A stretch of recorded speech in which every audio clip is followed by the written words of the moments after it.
QRadio's Country Cooking with Country Kitchen. Creamy coleslaws and sumptuous soups to complement every meal. So we're here at the Ponderosa at the top of the Glenshane, Ireland's tallest pub stroke restaurant. So Eddie Clench, head chef, is here. This month, Eddie, we're doing some simple homemade cooking. What have you got for us this week? Well, today we've pushed the boat out a wee bit. We're going for a dessert and the main course. Dessert and main course. We're going to fit that in the time now, are we? Oh, we'll fit it in. First things first, dessert, pear tart tatin. Quite simple dish, full of flavour, typical French dish. Main course, we're going for oriental veg along with noodles and sea bass. Sounds lovely. Yep. So we'll get cracking. I've already started here anyway without you, Errol.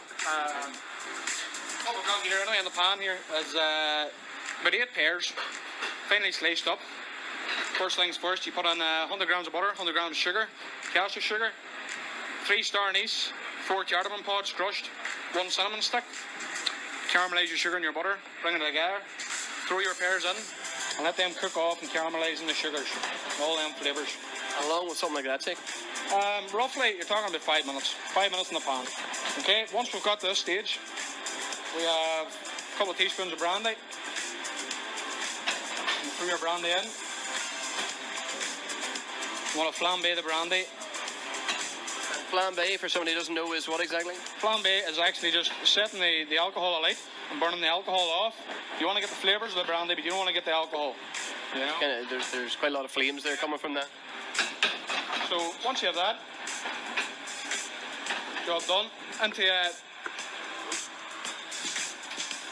a tart tray, just spread it out evenly. All the sauces in there.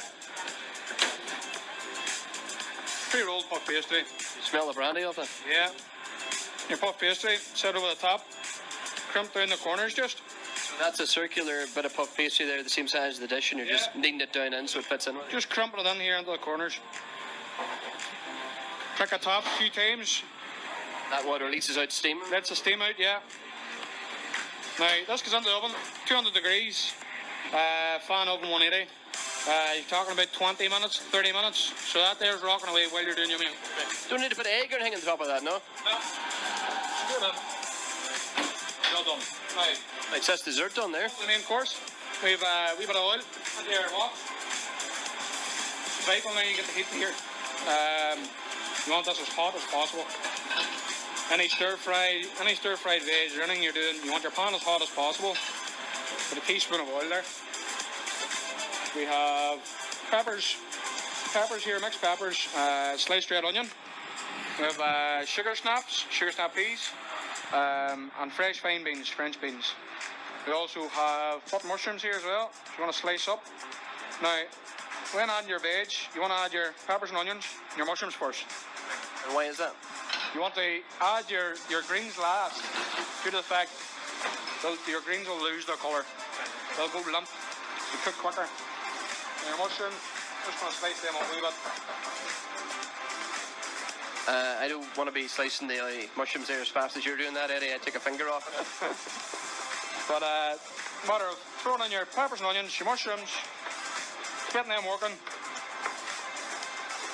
Then we'll add give them a wee toss. Then we'll add a wee bit of sesame seed oil. Just sesame seed oil in any of the supermarkets these days. Talking about a teaspoon of sesame seed oil, roughly. You get them working. A wee bit of ketchup mayonnaise. Now, that's soy sauce, but it's not just your average soy sauce. It's sweet soy sauce, Indonesian.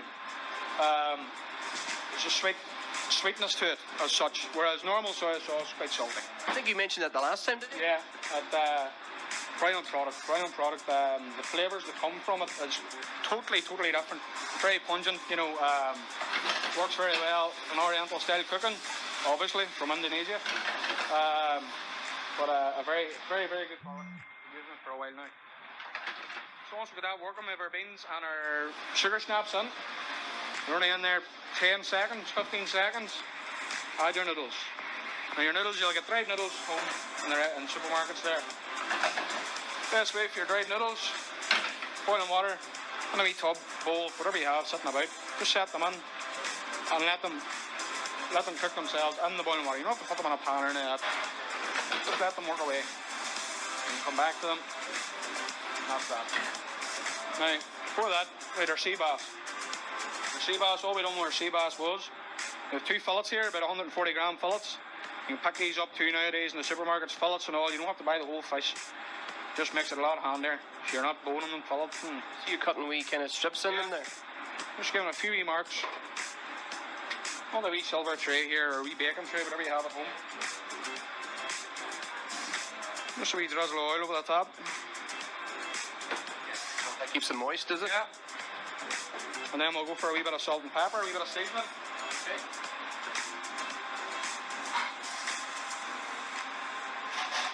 I cook the sea bass under the grill. Healthy way of cooking it too, yeah. How long would they take under the grill, do you think? Honestly, about 5-6 minutes. Very, very quick. Very quick. Now, moving back to your veg. We'll just serve this in a bowl where your 2 portions of sea bass rested on top. And that's that dish, done and dusted. Hair tart to tan. That'll be ready now anyway in another, 20 minutes. So you have 2 courses, done and dusted.